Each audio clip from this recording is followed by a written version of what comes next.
Sports Talk Chicago. Here with Jon Zaghloul, and we are back and ready for today's special guests. They're Chicago Bears legends and co-hosts of the No Name Football Podcast. Please welcome Olin Kreutz and Jason McKie to the program. Guys, it's great to have you on. How are you?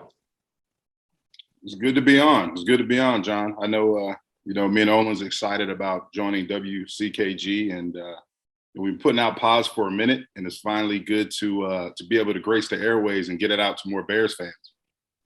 Yeah, man, we're excited to be here, John, and especially like J-Mac said, now that we're on your radio station, we enjoy more and more fans getting to hear our unfiltered analysis of the Chicago Bears. That's why I brought you guys on. I really appreciate the honesty in your guys' program. A lot of other places today don't really say what's on their mind or can't say what's on their mind. I appreciate that you guys always find a way to say the truth, and it resonates with the listeners for sure. Yeah, I think nowadays with today's radio, and I don't want to speak for all the stations, but I think most people, they would look at our show, and just because we're former players and alumni of the Chicago Bears, they would think that we would be homers. But I'm a high school coach, and Olin, he does a lot of work with offensive linemen, and he's really invested in the game. He still watches film like he's playing. So we just give our honest assessment about how the team is going in our eyes and our opinion. And, obviously we always root for them because, we're a part of that tradition in that Bears organization forever. So, we have a vested interest in them and hoping they do well, but we just give our honest assessment and opinion on the direction of the team. Yeah, definitely. And it's not always easy, right, J-Mac, to be as honest as possible because, you're talking about a lot of people that we know, and we know how hard it is in that building to win football games, how hard those guys are working and what they're up against, and the number of hours they're putting in. But at the end of the day, the fans expect us to tell them what we see on film, what we expect from the team. And if we're being honest right now, the Chicago Bears haven't seen, they haven't won a lot in the last 12 years. 2018, they did make it to the playoffs. But other than that, they haven't won a lot of football games and haven't won any playoff game since 2010, 2011. So we're trying to give our unfiltered analysis. We're trying to tell you honestly what we think about the team, what we think about their offensive and defensive schemes, what we think about the direction that they're moving in. And hopefully people realize that that's all we're trying to do is give you people that analysis that maybe like you guys are talking about is missing some nowadays on some airways, because a lot of people do have a conflict of interest and they do know people in that building. They do appearances with them. They do still work with the Chicago Bears. As everybody knows, with what happened last year, we really don't have a conflict of interest. Obviously, we pissed some people off in that building, right? The things we were saying, you can see when they mentioned my name to George, he almost bit his tongue off. So George McCaskey, and he said, take it with a grain of salt and all that kind of stuff. And really, like J-Mac knows me by now, I don't really get offended by all that kind of stuff. So I'm still going to tell you what I think about what I see, and J-Mac's going to do the same thing. And we actually enjoy it. We actually enjoy talking football. We actually enjoy talking about Chicago Bears. We enjoy talking high school football, which J-Mac is a great coach for Carmel Catholic. My two boys play for Loyola, Coach Holasek down there. So big fans of Illinois football, big fans of Chicago Bears, and we love to talk about it. How did you react to that comment, Olin, from George McCaskey when he did that? At first, I think, a lot of people heard my first response. It's just interesting, right? Because George knows me, played a long time there for the Chicago Bears, talked a lot about their struggles, talked a lot about him and Ted Phillips' struggles since Ted's been in charge, since George has been in charge. They haven't won a lot of football games. Their decisions hasn't equaled winning. So obviously he was offended by me coming after him, Ted Phillips, and Scott Hagel. But the way I felt personally was, I don't mind you say that, but at least be a leader, be the owner of your football team, and call and reach out to me or pick up the phone when someone like Harry Heastand calls you to tell you the story, to tell you exactly what happened, to tell you about the job offer. Call me after and talk to me about the things that went on. But obviously, I have not heard from George. I have talked to maybe one person in the organization. I don't want to give his name. Because, I don't want him to get in trouble with George McCaskey for talking to me.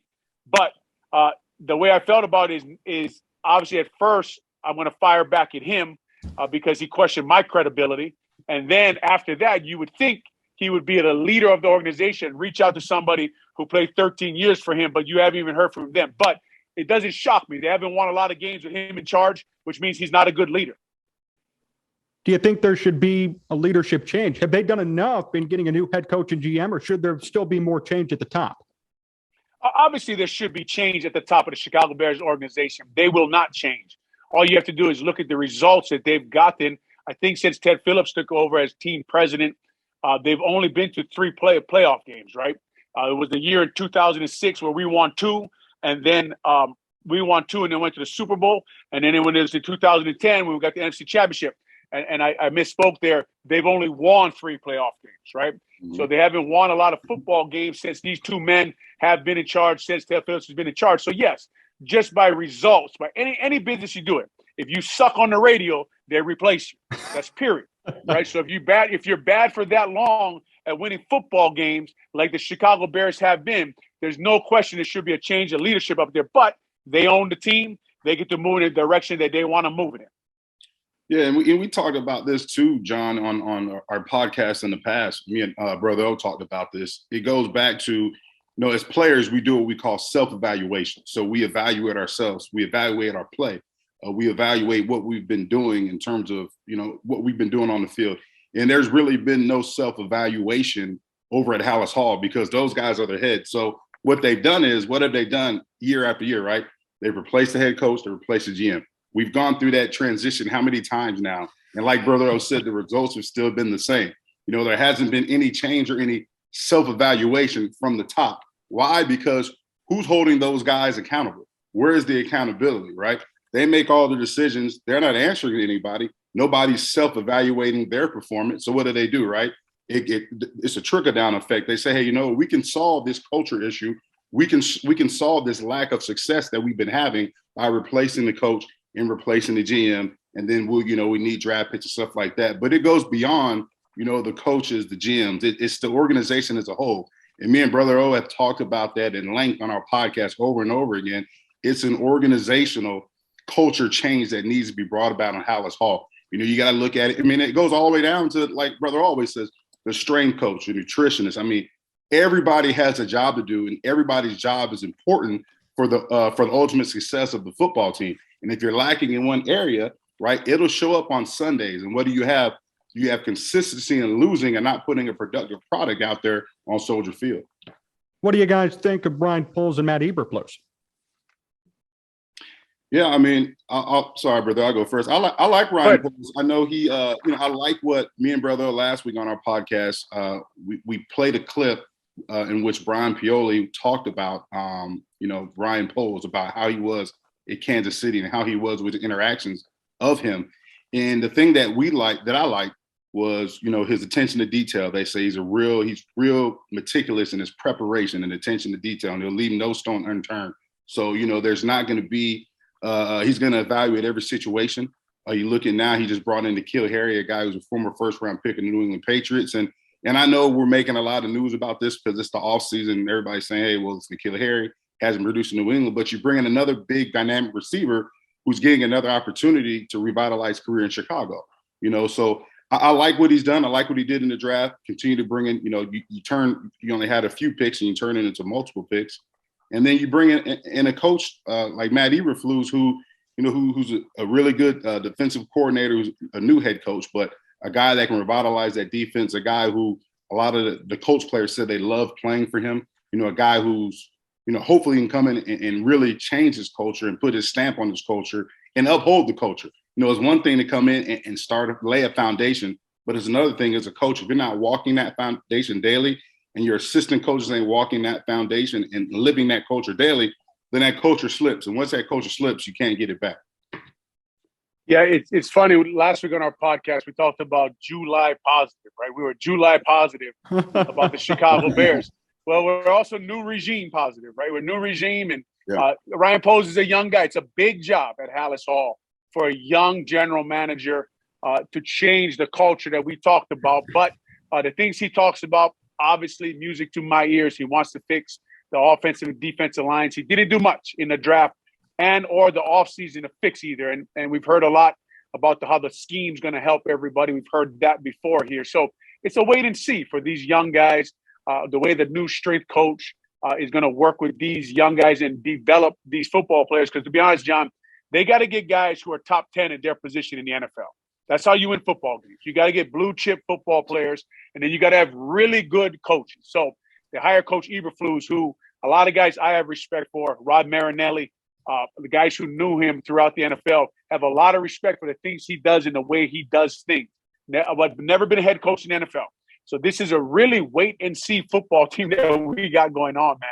They got Luke Getz. I mean, I don't know what offense he's going to run. We assume that he runs the Green Bay Packers offense, the LaFleur offense, the Shanahan offense, that tree. We assume we're going to see that, but I really don't know what he's going to do out there. This offensive coaching staff has never worked together. We don't know a lot of them. The defense staff from the coach comes over. We know they lean on takeaways. They lean on hustle. But like I told you, I got to look at their roster and say, okay, on this roster, who is top three in their position? Robert Quinn, Roquan Smith. Can Jalen Johnson keep improving? Can they get Eddie Jackson back to getting takeaways, getting turnovers, being a dynamic safety that they're paying him to be? And then where do they get their pass rush from? Where do they get their interior pressure from, which is most important to this defense? They didn't get Ogunjobi, right? Larry Ogunjobi fell through because he's physical. So they got Justin Jones, who's playing nose guard. This I don't know, right? Offensive line, who's playing offensive line? Who's playing wide receiver? Do they have a number one wide receiver? Does Cole Kmet take a step? How does Montgomery look in the outside zone? Man, this team has so many questions, but you're excited about them having new blood, new energy in the building, because we knew already that Ryan Pace and Matt Nagy were not working at that time at Hallis Hall. Going off of what Brother O said too, he talked about guys being, the top at their position. You're going to have guys on that roster who aren't going to be the top at their position. You're going to have new guys that you brought in. You brought in some guys you signed via free agency. You brought in guys, obviously draft picks, but the guys who are there, the leaders who are there, like Brother O mentioned, you got Eddie Jackson on that defense. You got Jalen Johnson, right? They're going to be thrust into a position of leadership, right? They're going to be thrust in a position where they're going to have to mentor and help these young guys succeed. Eddie Jackson should be a mentor for Jaquan Brisker. Jalen Johnson should be a mentor for Kyler Gordon, right? Because if they're holding themselves like a pro, right? The young guys see that and they want to emulate that, what the guys who've been there and who've had success in this league, what they're doing. And that'll help their development will help their development pick up faster. So I think when you have those guys, right, they may be roles that they're not used to. We know Jalen Johnson is still a young corner in this league, but he's automatically put in a position of leadership just because he's been on that defense for a long time. And the coaches, Eberflus and the assistant coaches, they're going to be counting on these guys to take that leadership role to help aid in this development process of the young guys.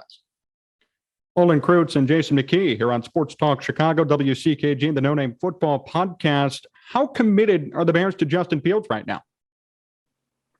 Well, they're committed to him because we're in this situation where another regime takes the quarterback, right? We had that with Mitch Trubisky. So another regime takes the quarterback early. He is their starting quarterback right now. And they're as committed as he plays next year, as well as he adapts to Luke Getsy's system. These coaches don't really know what they have in Justin Fields. We all know when we watched him last year, the San Francisco 49ers game, he was dynamic with his feet and that run he did down there in the red zone. That was a dynamic run. He broke some tackles. The play fell apart, scored a touchdown anyway. He walked on the field in Pittsburgh, and they needed a touchdown. And when you watched him walk to that huddle, John and J-Mac, you knew they were going to score a touchdown. Yeah. He was that confident. That's the swagger that the city of Chicago has needed at quarterback now since the Chicago Bears pretty much started playing with Jim McMahon, Sid Luckman, and now hopefully Justin Fields can take that mantle. But they're committed to him. Honestly, if I'm the coach here, if I'm the GM, I'm committed to him this year. I'm going to see what he does, see how he develops, see what his character is, see if he's a multiplier. A force multiplier makes everybody around them better on the football team. That is the number one job of the quarterback. But now let me tell you this right now. This Green Bay offense, if they're running LaFleur's system, this is a package offense. And let me explain that to you. You go to the line of scrimmage with two plays, a run play and a pass play, or a run play and a run play, or a pass play and a pass play. And the quarterback has to read the defense and put everybody in the best position and pick the best play for his team. So that is going to be a big job for Justin Fields. I think if it gets to a point where he struggles with that, and Luke Getsy and Coach Eberflus and Ryan Poles notice that, we could see them eventually not be as committed as they should be to a starting quarterback who's young and seems to have a ton of potential. Yeah, and if I'm Luke Getsy, and I hope this has happened before, and I'm not sure if me and Brother talked about this on the pod in the past, but I'm pretty sure we did. I think Luke Getsy, he should have made a call to Ohio State and wherever the OC is over there and say, hey, you know what? What are some of the things that, you guys did with Justin? What are some of the things that he did well? What are some of the things that made him comfortable? You know what I mean? Get as much information about how to make him successful and in terms of things he did in the past while he was at Ohio State. And then I'm not saying, you bring the whole offense over, but you've got to find ways to make this guy comfortable because obviously we've seen the difference in game plans of last year in which you look at the Cleveland game. He didn't even have a chance to step back, set and throw. He's getting sacked every 5 seconds. But then you look at the San Francisco game that Brother talked about where they did some things where they moved him out of pocket, but they utilized his whole athleticism as a whole, right? You gave him some runs, you moved him out of the pocket, right? You made him comfortable, and we saw what he did. So, hopefully they did their homework and they've been going back and forth determining what makes him comfortable, what things they can do to help him succeed as a quarterback, but also the pieces around him, what they can do to help him, make those other guys, elevate those guys' play as well in terms of being a multiplier, like Brother O said. What else can he do to elevate the play of Darnell Mooney? What else can he do to bring along a Byron Pringle? So, those are things that I hope that Getsy has done already this offseason. How problematic will this wide receiving core be for him? Or should that even be a problem? It's going to be problematic, right? They're looking for guys who are dynamic with the ball in their hands. And obviously they get Velus Jones. And they get him because I think they said he had 280-plus yards after contact, right? The guy is a dynamic football player last year at the University of Tennessee. Great return man. Those are the kind of guys that this offense is looking for, man. Alex Brown always says, our former teammate, and me and J-Mac always repeat on our podcast, 88 out the gate. And that means they catch the ball, they make guys miss, they break tackles, and they go. They took another guy, running back Tristan Ebner, late in the 6th round. He was another guy who has a lot of missed tackles. So you can see the kind of guys they're looking for, dynamic, the ball in their hands.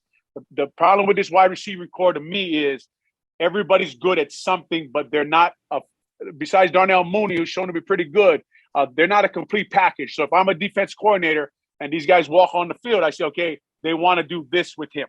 And I just take that away. So this, until they prove to us different, to be honest with you, that's every position on the Bears offense. Until someone ascends and becomes a better football player, until Darnell Mooney becomes a number 1 wide receiver, until Velus Jones actually dominates on the NFL level, until Cole Kmet turns into one thing people don't talk about, this outside zone system. You know who is the most important blocker on every of these outside zone system teams? The tight end. The tight end and the fullback are extremely important on setting the edge and getting the wide receiver, the running back room to run, right? So if you can ask me about the wide receivers, John, but this whole offense, if I go through it, you're going to say the same thing about all of them. They got to develop these guys. They got to get better. They got to find blue chip NFL football players. Yeah, and on the flip side, you talk about, so many question marks on this offense, receiver, offensive line, a lot of things, quarterback. I think the good thing is in this league, and when you have young guys, right, we have a collection of young talent on this offensive side of the ball, right? But the thing that they're going to get is they're going to get an opportunity. And I was a young guy coming in this league looking for an opportunity. And, some of these guys will take it and they'll make the most of it. And some of these guys, they'll fold under pressure. And I think what Poles and Eberflus is hoping that they brought the right talent in terms of their evaluation and in terms of guys who are going to go out there and make the most of their opportunity. Because when you look at this receiving core, the only guy that's really proven is Darnell Mooney. You look at Pringle, he's a question mark because he had so many guys around him in Kansas City. You had a Travis Kelce, you had a Tyreek Hill, you had, Patrick Mahomes throwing you the ball. You look at St. Brown, who was in Green Bay, didn't really have an opportunity that much. He showed some flashes, but he wasn't the guy. You look at Velus Jones, a young guy they drafted, a guy who they're hoping could turn out to be the type of player that they envisioned when they drafted him. So it's a lot of question marks that will need to be answered, and in which we'll get answers here in a few months. But, I know the Bears organization is hoping that a lot of these guys that they brought in pan out to the way they hope they pan out in terms of their evaluation. What are the main criteria you guys will use in judging Justin Fields? If these wide receivers aren't good enough, how can we determine whether or not he had a good year himself and separate that from some of the offense's deficiencies? It's just consistency. I think with quarterback play, you look at things like, all right, we talked about being a multiplier, obviously elevating the play of people around you, right?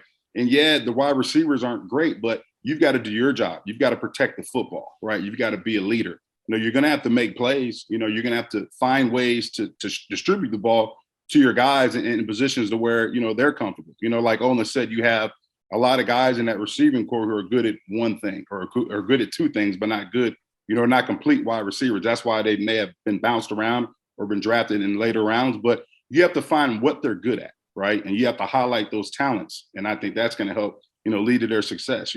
Justin Fields, he has to do his best to make the offensive line better. Don't take unnecessary sacks. You know what I'm saying? Because, you do have a new offensive line. You're going to have a new starting five up there. So he has to understand that, he has to do his job and be have consistency to be an elite quarterback in this league. Yeah, as a quarterback for Justin Fields, when we're watching him, because he's such a dynamic athlete. So you're going to see these dynamic plays he makes with his feet. I think he showed last year really like his leadership. I think it was a Cleveland game when they played really bad. You could say, obviously, the game plan was really bad to go five-man protection versus the Cleveland Browns front. I wouldn't suggest that for any offense with a young quarterback. But he came to the podium immediately and said, we got to get better. This starts with me. So his leadership is the first thing you evaluate. I think he showed that pretty good last year. He's dynamic. So you start to say to yourself, okay, can he process information in the pocket? And like J-Mac said, does the ball get out fast? And is he making his offensive line better? And how do we define that? Do I see him making calls on the field, letting his offensive line know where the blitz may be coming from, where to slide the protection, where the run game is going? Is he putting the ball where it should be? Is he throwing it to the receiver who is open, dictated by the scheme the defense is running? And I know these are hard things for fans who are watching just to see and know, but you can kind of see when you pour over the film whether the scheme is good or the talent is not good enough or Justin Fields is struggling. So we're all in this. What do we evaluate another Luke Getsy by if their whole offense has no talent? So how do you evaluate Luke Getsy?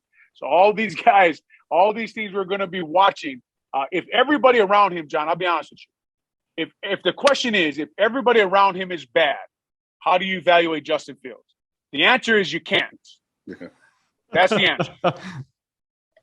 What do you guys expect out of the Bears for this season right now? You don't expect them to be really good, right? Unless some people develop. You don't expect them to go to playoffs at all. You expect them right around, 5 to 7 wins, unless they shock you, right? Unless they, Justin Fields comes out and, man, this guy is a top 7, 8 quarterback in the NFL. He's making plays. Darnell Mooney is dynamic. Roquan Smith adjusts to the new scheme, and he looks great there, middle linebacker in this one-gap scheme. Justin Jones actually is a 3 technique, which is the most important position on this team. This defense is like the 2018 version that had 36 takeaways, and they lead the league in takeaways. You don't expect very much from this football team. They're going to have a very big chip on their shoulder, and they're going to have to prove a lot of us wrong, a lot of these players. But let's put it this way, man, J-Mac, like you talked about. What an opportunity for these guys, man. Yeah. What an opportunity to come out here for Tevin Jenkins, Larry Borum, Braxton Jones, a young tackle, and take a job, earn a job, get out there, elevate your game. Is Lucas Patrick who Ryan Poles thinks he is? These are stuff we don't know. Yeah, and we've been in locker rooms too, brother, where, going into the season, the expectation was very low. I mean, you look at Lovey's first year, we weren't that good. And then the following year, we had an opportunity to go to the playoffs. And, when as players, you hear the media talking. You hear them saying that, they're not good. There's a question mark here. And, they may be talking about you personally, and you hear all that stuff. So you get an opportunity to go out there and change, the outlook on what they're saying, right? Obviously, what they're saying doesn't matter, but the good players, they use it as motivation, they use it as fuel. And I hope a lot of these young guys understand the opportunity that they have at hand. They get an opportunity to become a household name. They get an opportunity to help change this thing and help get the Bears back on the winning track. And, I'm excited. I'm excited to see what David Montgomery is going to do. He's been a guy I think that's been disrespected this whole offseason. I'm a huge David Montgomery fan. People are questioning, can he run the outside zone? I feel like David Montgomery is definitely an every down back, and I think he's a top 10 back in this league. And I tweeted out yesterday, John Madden, they came out with their Madden running back rankings, and in the top 10, and David Montgomery's not even in that conversation. And I saw a couple guys on the list that I feel like David Montgomery's better than. So a lot of question marks. Darnell Mooney, right? Are you a guy or are you a one-trick pony? Anybody can have one good season, but can you take the next step and be that number one that you're going to have the opportunity to be? Because we know on the opposite side, Allen Robinson isn't there. So all the focus is going to be on you right now. Can you handle that pressure? Can you handle the spotlight and still deliver like you did last year? But not just deliver like you did last year, be even better than you were last year, because this team's going to need it. I think defensively, let's hope Eberflus comes in and he can bring a scheme in which we can stop people from scoring, because we know offensively, the one thing that we haven't done in the past here in Chicago is score points. So you're going to have to lean on the defense. That's going to be missing a Khalil Mack. You're going to have to lean on the defense in which you've had Eddie Jackson. His play's been up and down. You're going to lean on a defense that may have another starting safety in Jaquan Brisker, who's a rookie. Who's the other corner opposite Jaylon Johnson?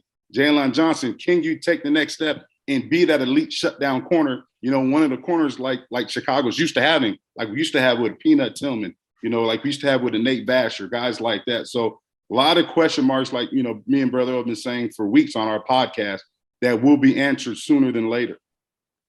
How much did you guys listen to sports radio when you guys played? How did that affect you? I didn't listen very much, to be honest, to sports radio when I played. Obviously, sometimes on the way home, you would listen to Doug and OB because they were pure entertainment, right?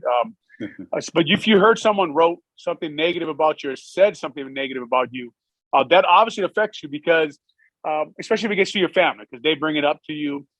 You always want to prove everybody wrong, but it's not like you're worried about it all the time. It pisses you off at the moment. Anybody says you're bad at something, if you're competitive, that'll piss you off.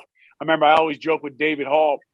David Hall, obviously on the Score now in the mornings. He was a writer for the Tribune for years.